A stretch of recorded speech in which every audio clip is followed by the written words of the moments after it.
ପରମେଶ୍ୱର ଅନ୍ଧକାରକୁ ସୃଷ୍ଟି କଲେ କି? This is the question. Did God create darkness? ଏଇପରି ସବୁ କ୍ୱେଶ୍ଚନ ଯାକ ଅଛି।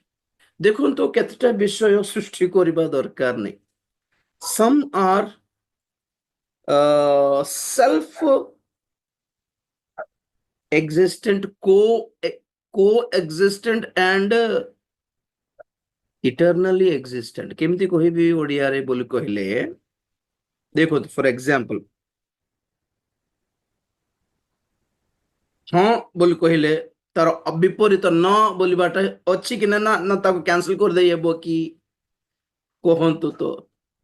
କ୍ୟାନସଲ କରି ହେବନି। ଇଫ ଦେयर ଇଜ ଅ Yes, then obviously there should be a no choices। କାଲି କଥା କହୁଥିଲି ଆପଣମାନଙ୍କୁ कि जेमिति आमर सरकार चेष्टा करुछि विपक्ष रहित भारत, अपोजिशन फ्री इंडिया। तो अपोजिशन जदि नाही गोटे सरकार ठियाला परे ताको अपोज आगे आगे आप ठीक करूना, आप शासन ठीक नहीं, आप लोक मान लुटी खाऊछंती, एटा कोठिकार न्याय? एटा लोक माने सेमती नहीं आम झगड़ा हेले हेबनी। अरे बाबू माने तुम नेक्स्ट टाइम इलेक्शन को तांको बाछिबो हमको बाछिबो तुमको छाड़ी देछि बोली लोक मान को से गणतंत्र मीन्स लोकतंत्र मीन्स एटा लोक मान को फ्रीडम देबो कि तुम बाछो। से माने 5 वर्ष राज्य करिकी करले तुमको तांकर शासन भल लागिला कि? से माने जो जो भूल करिसंती एठी हमर एजेंट देखो आमे सेटा करिवो नै, सेटा सब काढी देबो, आपण मान को आमे हरान करिवो नै, हमको भी जिताओ बोली मन जाय कि वोट मागु छंते। जहा धरंतो विपक्ष रहित हेई गला तो लोक मान को चॉइस नै।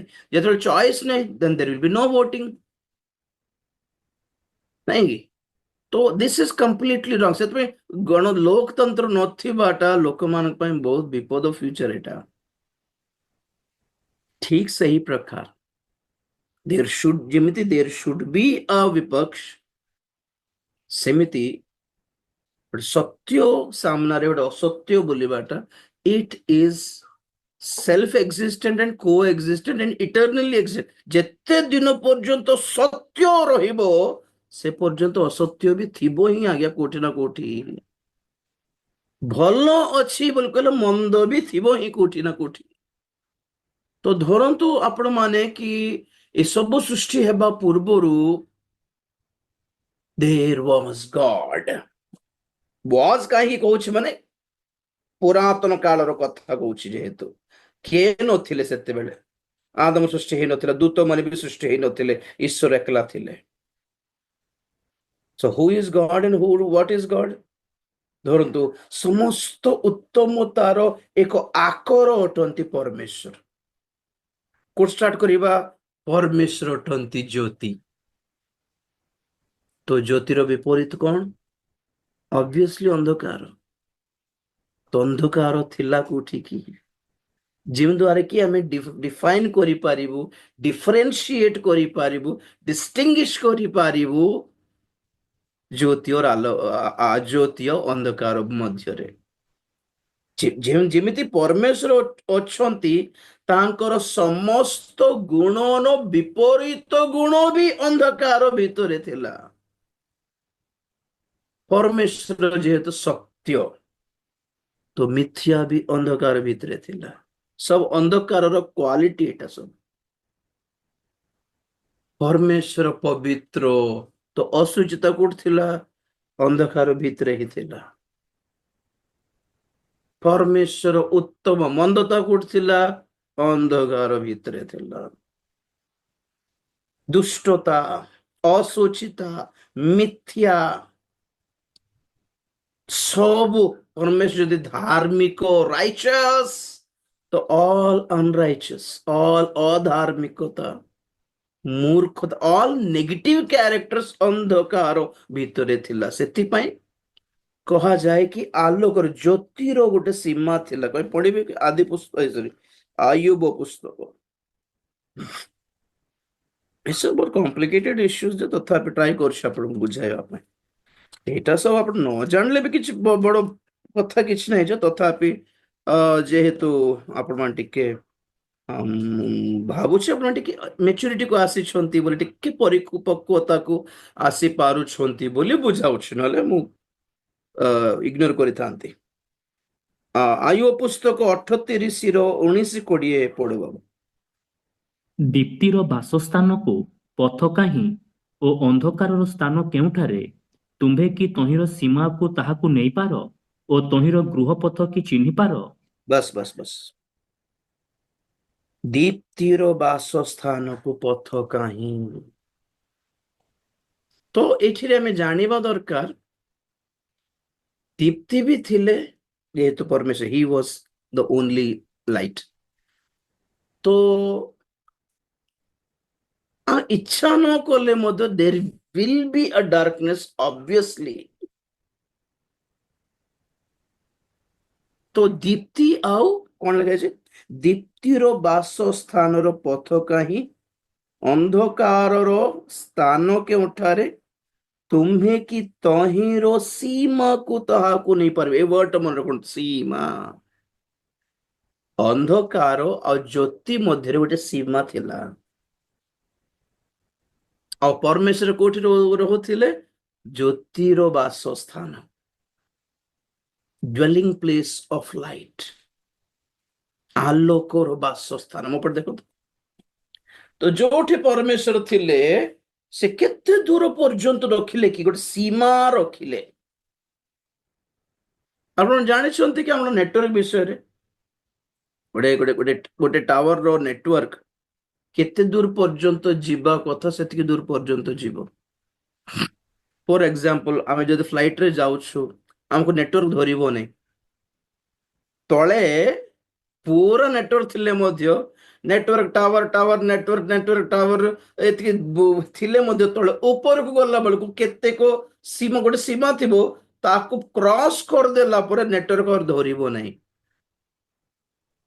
ତ ଏବେ ତ ଆମକୁ ପୁରା ଅଲ୍ ଇଣ୍ଡିଆରେ ଆମକୁ ଇନକମିଂ ର ପ୍ରୋବ୍ଲେମ କିଛି ନାହିଁ। ତ ଆଗେ କେମିତି ଥିଲା? ଓଡ଼ିଶାର ନେଟୱାର୍କ, ଓଡ଼ିଶାର ଫୋନ ଆନ୍ଧ୍ରା ଧରିକି ଗଲେ ଆମକୁ ଏକ୍ସଟ୍ରା ଚାର୍ଜ ପଡି ଯାଉଥିଲା କି ନାହିଁ? ଆନ୍ଧ୍ରାର ବର୍ଡର କ୍ରସ୍ କରୁ କରୁ ଆନ୍ଧ୍ରାର ସିଗ୍ନାଲ ଦେଖାଉଥିଲା। ଓଡ଼ିଶାରେ ଥିଲେ ଆମକୁ ଫୋନ ଆସିଲେ ଇନକମିଂ ଚାର୍ଜ ପଡୁନଥିଲା, ଇନକମିଂ ଚାର୍ଜ ବି ପଡି ଯାଉଥିଲା। ବାହାରକୁ ଗଲେ, ଭିତରେ ଥିଲେ ହଉନଥିଲା। ମୁଁ ଦେଖୁଥାଏ କେମିତି ଏଟା ସେମାନେ ଜାଣିପାରନ୍ତି କି ମୁଁ ବର୍ଡର କ୍ରସ୍ କରିଛି ବୋଲି। ତ ନେଟୱାର୍କର ଗୋଟେ ସୀମା ସେମାନେ ଛାଡନ୍ତି, ଏତିକି କିଲୋମିଟର ପର୍ଯ୍ୟନ୍ତ ହିଁ ନେଟୱାର୍କ ଧରିବ। ସୀମା ଦେଖିକି ସେମାନେ ସେଟ୍ କରନ୍ତି, କରୁଥିଲେ, ଆଇ ମିନ୍ ସେତେବେଳର କଥା। ସେମିତି ପରମେଶ୍ୱର କଣ କଲେ? ଆପଣର ଜ୍ୟୋତିର ଗୋଟେ ବଡ ସୀମା ପୁରା ଗାର ମାରିକି ରଖିଥିଲେ। ତା ବାହାରେ ଅନ୍ଧକାର ଅଛି।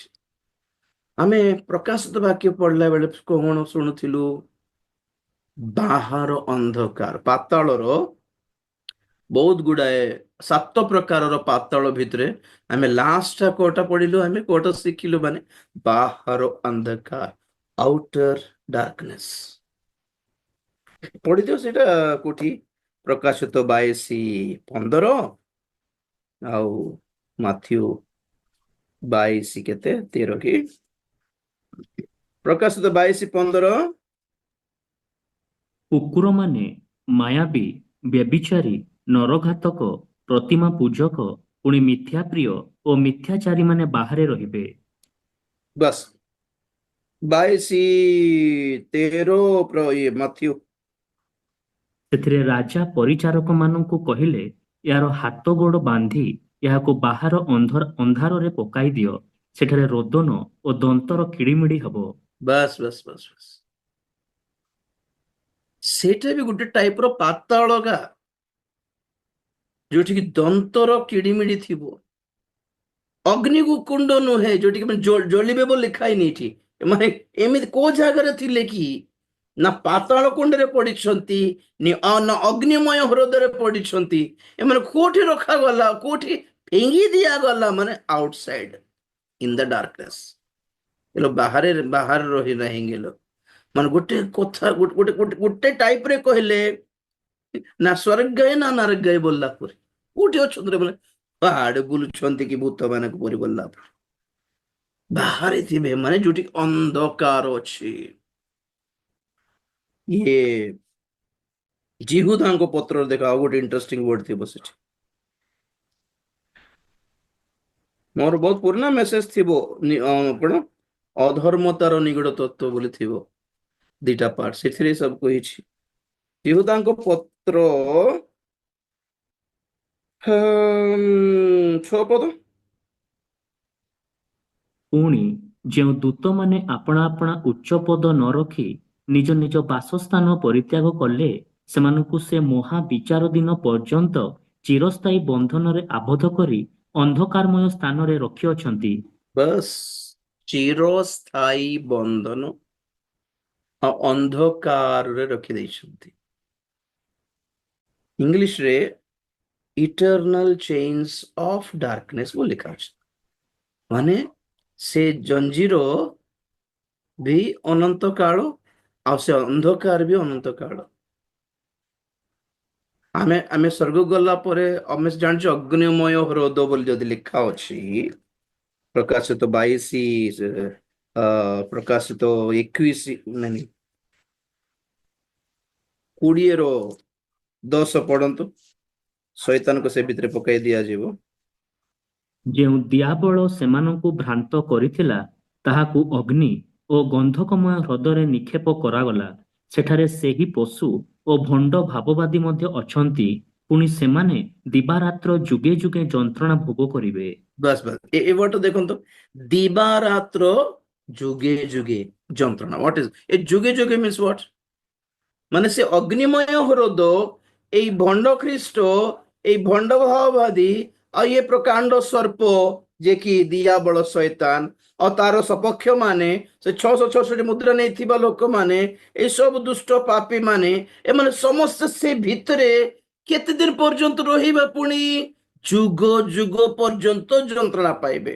ଆଉ ଯେ ନୂତନ ଜେରୁସାଲେମ ଯୋଉ ଯୋଉ ଯୋଉ ଗୌରବର ରାଜ୍ୟ ଅଛି, ତାଙ୍କ ପର୍ଯ୍ୟନ୍ତ ଥିବ, ତାହା ବି ଯୁଗେ ଯୁଗେ ରାଜ୍ୟ କରିବ। ପୁଣି ଏମାନେ କେତେ ଦିନ ଥିବେ? ଏମାନେ ବି ଯୁଗ ଯୁଗ, ମାନେ ଦେ ଆର୍ କୋ ଏକ୍ସିଷ୍ଟେଣ୍ଟ ଇଟର୍ନାଲି, ଅନନ୍ତ କାଳ ପର୍ଯ୍ୟନ୍ତ ଏମାନେ ବି ରହିବେ ହିଁ ରହିବେ, ଆମେ ରହିବୁ ହିଁ ରହିବୁ, ଏମାନେ ବି ରହିବେ। ସେମାନଙ୍କର ଅସ୍ତିତ୍ୱ କ୍ୟାନ୍ସଲ ହେବ ନାହିଁ, ଯେଉଁ ଦ୍ୱାରା କି ଆମେ ଜାଣିପାରିବୁ there is a bad thing outside. If there is a good, ଗୋଟେ ଗୁଡ୍ ବୋଲିବାଟା ଅଛି ମାନେ ବ୍ୟାଡ୍ ବୋଲିବାଟା ବି ଥିବ ଆଜ୍ଞା। ତେଣୁକରି କ୍ୱେଶ୍ଚନ କଣ, ମାନେ ପରମେଶ୍ୱର ଅନ୍ଧକାରକୁ ସୃଷ୍ଟି କଲେ କି? ନା ନା ନା ନା, ଅନ୍ଧକାରର ସ୍ୱଭାବ ଗୁଡ଼ିକ ଅଟୋମେଟିକଲି ଏକ୍ଜିଷ୍ଟ ହେଇଗଲା, ହୁଏ।